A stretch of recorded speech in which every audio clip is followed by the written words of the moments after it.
Hello दोस्तों, स्वागत है आपका आपके पसंदीदा YouTube platform the notebook global academy पे। आज हम लोग बात करेंगे एक इंडेक्स के बारे में जिसमें बताया गया है कि अलग अलग विश्व के कौन कौन ऐसे देश हैं जो पावरफुल हैं, है ना। तो अभी हाल ही में जो इंडेक्स जारी किया गया है, अगर आपके एग्ज़ाम से रिलेटेड देखा जाए तो एग्ज़ाम से रिलेटेड आपको इंडेक्स के बारे में पूछ सकता है। इस सूचकांक के आयाम क्या हैं इसके बारे में जो है पूछ सकता है, या पूछ सकता है कितने संकेतकों के आधार पर बना है, किसके द्वारा इस सूचकांक तैयार किए गए हैं और इस सूचकांक का नाम क्या है। इवन इस सूचकांक में फर्स्ट और सेकेंड और थर्ड में कौन कौन कंट्रीज़ हैं, इंडिया का स्थान क्या है, और पास में चूँकि पाकिस्तान हाईलाइटेड है तो पाकिस्तान का क्या स्थान है, हमारे आसपास के जो कंट्री हैं उनका क्या स्थान है और अंतिम स्थान किसका है। यह 4-5-6 पॉइंट आपको याद रहना चाहिए, जिसके चलते ताकि परीक्षा में अगर इससे रिलेटेड अगर कोई चीज़ें पूछी जाती हैं तो आपके लिए सूटेबल होगा। तो यह मुख्य रूप से मोस्ट पावरफुल कंट्रीज़ इन 2026 में कौन कौन से पावरफुल कंट्रीज़ है उसके रिगार्डिंग एक यूएस लेड करके क्या आया है, एक इंडेक्स जारी किया गया है, यूएस के द्वारा किया गया है। यूएस लेड कोई मतलब संस्था है जिसके द्वारा जारी किया गया है। इसमें बताया गया है कि पाकिस्तान के जो पावरफुल वाला जो इंडेक्स था उसमें गिरावट आई है, भारत के जो पावरफुल इंडेक्स है उसमें बढ़ोतरी आई है। इवन इसमें सबसे फर्स्ट पे आपको अमेरिका ही दिखाई देगा। अच्छा, जो इंडेक्स बनते हैं इसमें भी कई कारक हैं। थोड़ा सा मेंस के मतलब व्यू से अगर आप देखेंगे तो आपको दिखाई देगा इसमें भी बहुत सारे कारक ऐसे हैं। जैसे आपको दिखाई दे रहा होगा, एक ही जैसे इंडेक्स अगर 2 या 3 संस्थाओं अथवा 2 या 3 देशों के द्वारा वैश्विक लेवल पर तैयार किया जाता है तो उसमें अंतराल आ जाता है अथवा अंतर आ जाता है। उसके कई कारण हो सकते हैं। एक तो रिलायबल के लिए कहा जा सकता है कि हाँ, ये बहुत ही अच्छा इंडेक्स है जो ये बता रहा है कि विश्व भर में कौन कौन सी जो है मतलब अच्छे मतलब पावरफुल कंट्री है उसके बारे में बता रहा है। दूसरा चीज़ जो है, आपको ये चीज़ जानकारी मिल सकती है, चूँकि यह यूएस लेड संस्था के द्वारा ऐसे जारी किया गया इंडेक्स है तो हो सकता है इसमें सबसे ज़्यादा अगर जो मानसिकता लगाई गई हो वह यूएस से रिलेटेड ही लगाई गई हो, है ना, ये भी हो सकता है। तो यूएस के द्वारा जो मानसिकता लगाई गई है अपना माने अमेरिका फर्स्ट की, उसमें भी इसकी बात आपको कहीं ना कहीं दिखते हुए नजर आएगी। या यहाँ पे आपने देखा होगा बहुत सारे ऐसे इंडेक्स निकलते हैं जहाँ पे ऐसे बताया जाता है कि अनदर कंट्रीज़ की जो हालत है या अनदर कंट्रीज़ की जो तुलनात्मक रूप से जो स्थितियां हैं वह अमेरिका या जिस देश के द्वारा यह लीड करके निकाला जाता है इंडेक्स उससे कम आंका जाता है। तो इसमें भी बहुत सारी त्रुटियां हो सकती हैं।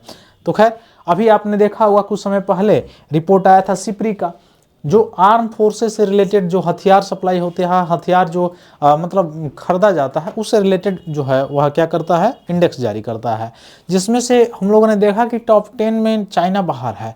जो सबसे ज़्यादा पहले एक समय था कि चाइना जो है व्यापार करता था या हथियारों को खरीदारी करता था, लेकिन अभी आपको दिखाई देगा टॉप लेवल पर यूक्रेन है। यूक्रेन हथियारों की खरीदारी कर रहा है, इतने ज़्यादा युद्ध में उलझने के बावजूद भी कर रहा है। उसके कई कारण हैं, आपको पता भी होगा, है ना। तो खैर उस मुद्दे पे हम लोग नहीं जाएंगे, लेकिन चाइना का न होना टॉप 10 में ये भी एक कंसर्न है, क्योंकि चाइना या तो अपने लेवल पे मैन्युफैक्चरिंग उतने बड़े लेवल का कर लिया है जिससे उसके दूसरे देशों के ऊपर जो डिपेंडेंसी है वो कम हो गया है, और वो खुद वह हथियारों का या जो भी रक्षा सामग्री है उनका वो सप्लाई कर रहा है। तो ये भी सारी चीज़ें हैं। जैसे आपने देखा ऑपरेशन सिंदूर में भी आपको दिखाई दिया होगा, जो पाकिस्तान के द्वारा जो अटैक किए जा रहे थे पाकिस्तान के द्वारा, है ना, तो उसमें आप हालांकि भारतीय सेना ने उसका मुंहतोड़ जवाब दिया, तो उसमें भी आपको दिखाई देगा चाइनीज़ बम, चाइनीज सारी चीज़ें आपको दिखाई दी होंगी।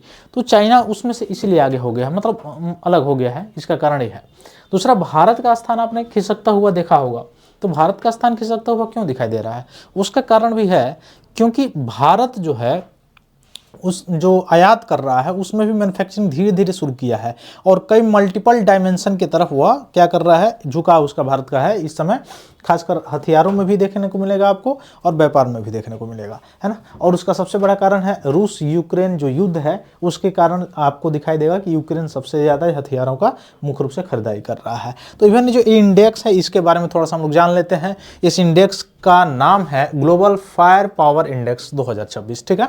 तो इसको याद रख लीजिएगा, GFP है, अर्थात ग्लोबल फायर पावर इंडेक्स 2026 है, जो यूएस लेट्स के द्वारा यह निकाला गया इंडेक्स है। ऐसे मैंने पहले भी बताया आपको कि ग्लोबल फायर पावर इंडेक्स 2026 जो है वह निकाला गया है, किसके द्वारा निकाला गया है, यूएस लेड एक संस्था है, उसी के द्वारा यह निकाला गया है ना। इसमें बताया गया है कि ऑपरेशन सिंदूर के दौरान भारत की जो स्थिति है वह थोड़ी सी उभरी है और पाकिस्तान की स्थिति थोड़ी सी डाउन हुई है। ये चीज़ें इसमें आपको देखते हुए नजर आएंगी, है ना। इवन रैंकिंग की बात किया जाए तो जैसे मैंने आपको पहले भी बताया, इसमें सबसे पहली जो रैंकिंग है वह आपको दिखाई देगा यूएसए का है, दूसरे नंबर पे रसिया है, थर्ड पे चाइना है और फोर्थ पे इंडिया है ना। तो इस इंडेक्स में जो फायर पावर इंडेक्स था, ग्लोबल फायर पावर इंडेक्स 2026, इसमें अगर देखा जाए तो टॉप 4 में इंडिया है, फर्स्ट पे आपको दिखाई देगा यूएसए, सेकंड पे रसिया, थर्ड पे चाइना और फोर्थ में इंडिया है। अच्छा, फोर्थ नंबर, एक और फोर्थ नंबर थोड़ा सा लकी है भारत के लिए इस वर्ष 2025-26 के आसपास देखा जाए, क्योंकि आपने देखा होगा कि IMF के द्वारा एक रिपोर्ट निकाला गया, उसमें बताया गया है कि भारत की जो अर्थव्यवस्था है वह दुनिया की चौथी बड़ी अर्थव्यवस्था बन गई है ना। अमेरिका, चाइना और किसके बाद और एक देश है आपको बताना है, जर्मनी है। तो उसके बाद चौथी बड़ी अर्थव्यवस्था बन गई है। हालांकि इससे पहले चौथे नंबर पे कौन था, जापान था, है ना। तो ये भी चीज़ देखने को मिली है। तो भारत की स्थिति यहाँ पे चौथे नंबर पे है। सबसे फर्स्ट नंबर पे ग्लोबल फायर पावर इंडेक्स में स्थान जो है वह यूएसए का है, सेकेंड में रसिया का है, थर्ड का चाइना में है ना, चाइना का थर्ड में है, भारत का फोर्थ नंबर पे है, साउथ कोरिया का फिफ्थ नंबर पे है, फ्रांस का सिक्स्थ नंबर पे है ना, जापान का सेवन्थ नंबर पे, यूके का 8 नंबर पे, 9 नंबर पे तुर्की है, 10 नंबर पर इटली है, पाकिस्तान का 14 नंबर है, इजराइल का 15 नंबर है ना। इजराइल और पाकिस्तान की स्थिति आप देख सकते हैं, इजराइल का जो है वह 15 नंबर है और पाकिस्तान का 14 नंबर है। ईरान का देखा जाए तो 16 नंबर पे है, ऑस्ट्रेलिया 17 नंबर पे है, ठीक। इजिप्ट की बात किया जाए तो 19 नंबर पे है, यूक्रेन 20 यानी 20 नंबर पे है, ठीक। सऊदी अरबिया की बात किया जाए 25 नंबर पे है, फिर कनाडा की बात किया जाए 28 नंबर पे है, 28वें नंबर पे है और 29वें नंबर पे सिंगापुर आपको दिखाई देगा, 30 नंबर पे ग्रीस दिखाई देगा।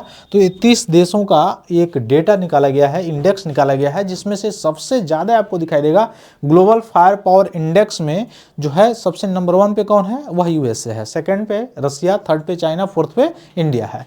पाकिस्तान का स्थान 14 है ना। उसके बाद से अगर देखा जाए और इजिप्ट का स्थान 19 है, यूक्रेन का 20 है, सऊदी अरबिया का 25 है, 25 है और कनाडा का 28 है, ठीक। सिंगापुर का 29 है और ग्रीस का 30 है।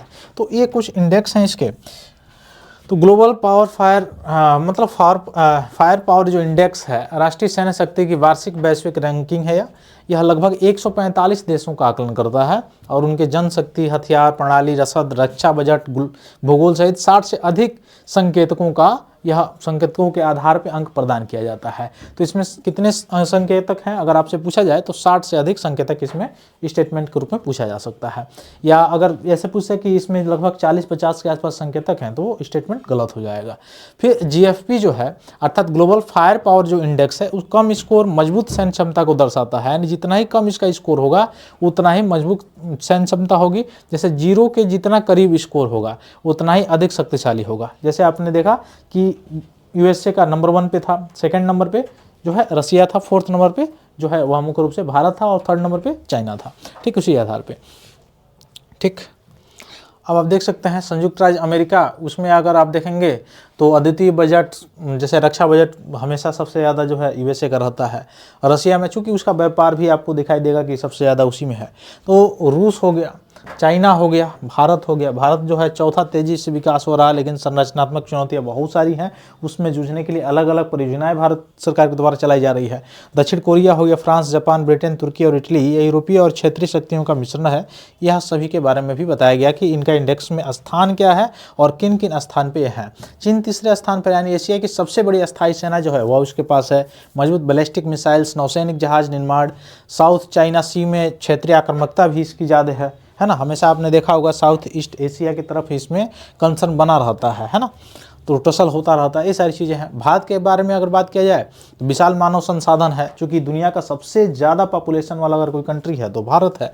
तो मानव संसाधन ज़्यादा है, बढ़ते वायुसेना संसाधन भी ज़्यादा है, पश्चिमी शक्तियों के साथ रणनीतिक साझेदारी इस समय भारत की अच्छी है, और स्वदेशी रक्षा उत्पादन में भी धीरे धीरे हो रही है, वृद्धि हो रही है। जैसे तेजस जेट हो गया, ब्रह्मोस हो गया, है ना, ऐसी सारी चीज़ें आपको दिखाई देंगी।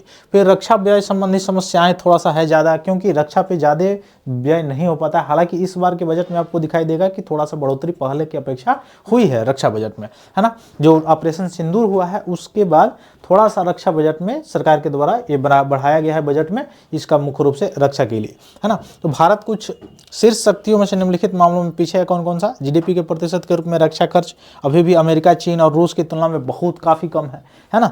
और हालांकि जीडीपी भी उनका और हमारा बहुत ज़्यादा अंतर है, वो भी चीज़ें हैं। खरीद प्रक्रिया में बाधाएं और जटिल जो है अधिग्रहण जो है चक्र है साइकिल से, उसके कारण भी संरचनात्मक ढांचात्मक जो है या जो निवेश सुधार है उसके बिना 3 में प्रवेश करने की भारत की क्षमता को सीमित करती है। ये मुख्य कई कारण है। और जो ग्लोबल लेवल पे, वैश्विक लेवल पे जो बदलाव हो रहा है, जो अस्थिरता उत्पन्न हो रही है, वो भी एक बड़ा कारक है जिसमें आपको ये सारी चीज़ें दिखाई देंगी। 2020 के दशक तक अगर पाकिस्तान की बात किया जाए तो पाकिस्तान का उदय हो गया लगभग। पाकिस्तान ने एक प्रतिस्पर्धी क्षेत्रीय सैन्य प्रोफाइल बनाए रखी है और पुराने जीएफपी आकलन में अक्सर वैश्विक स्तर पर शीर्ष 10 स्थान में किया था, लेकिन अब इसका स्थान 14वें स्थान पे हो गया है। तो पहले 10 था, अब इस खिसक के 14 स्थान पे हो गया है। ग्लोबल फायर पावर जो इंडेक्स है उसमें यह इसका स्थान थोड़ा सा गिरा हुआ है। 2024 में लगभग 9वें स्थान और 2025 में 12वें तक खसक के गया था और 2026 में 14वें नंबर पर चला गया है ना। तो इसका दिन प्रतिदिन खिसकता चला जा रहा है। गिरावट के बहुत सारे कारण हो सकते हैं, जैसे आर्थिक सीमा हो गई, परिचालन संबंधी असफलताएं होती हैं, सप्लाई श्रृंखला हो गई, है ना, या वैश्विक लेवल पे अस्थिरता हो गई, इजराइल या ईरान, ये सारी चीज़ें भी आपको दिखाई देंगी। जो वैश्विक लेवल पर अस्थिरता या युद्ध जो हो रहा है, इसके भी कारण आपको ये सारी चीज़ें देखते हुए नजर आएंगी। तो यह था इंडेक्स। यहाँ से बहुत सारे काफ़ी प्रश्न जो है प्रीलिम्स में पूछे जा सकते हैं। फिर मिलते हैं हम लोग अपने अगली क्लास में। तब तक के लिए बहुत बहुत धन्यवाद दोस्तों। जय हिंद।